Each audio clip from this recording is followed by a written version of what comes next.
A welcome fit for a president on a tour arranged for a peacemaker.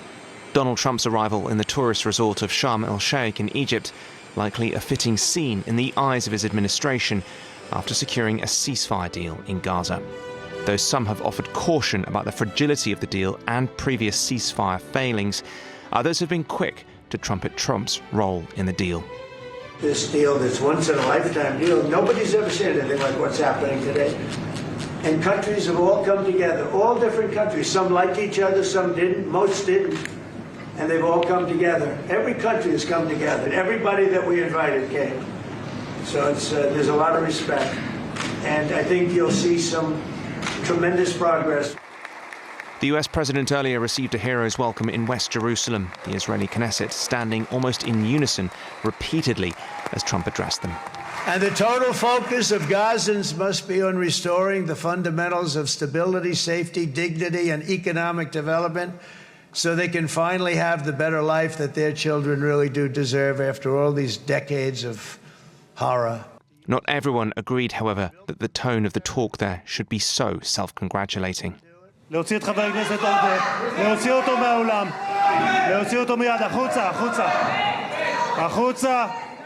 Speaking later, the Knesset member kicked out of the room described Monday's parade as a celebration of liars. I was kicked out of the Knesset for raising the simplest demand, one of the whole international community agrees on. Recognize the state of Palestine. Recognize the simple truth.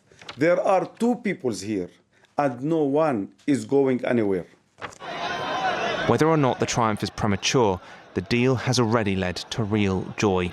Families of Palestinians were reunited in Gaza's Khan Yunis as buses carrying dozens arrived, thronged by crowds cheering and firing weapons in celebration. These were just some of the roughly 2,000 that had been held captive by Israel. Others arrived in Ramallah, in occupied West Bank, flashing victory or peace signs to accompany their smiles. This released prisoner said he was looking for his family and had been held in an Israeli prison for 20 years as part of a life sentence. Asked how he coped, he said he and others like him were hopeful. There were bad things, but in the end we were steadfast. Our morale was high. In the end we want a state like any other state in the world. Tears of joy flowed in Israel too.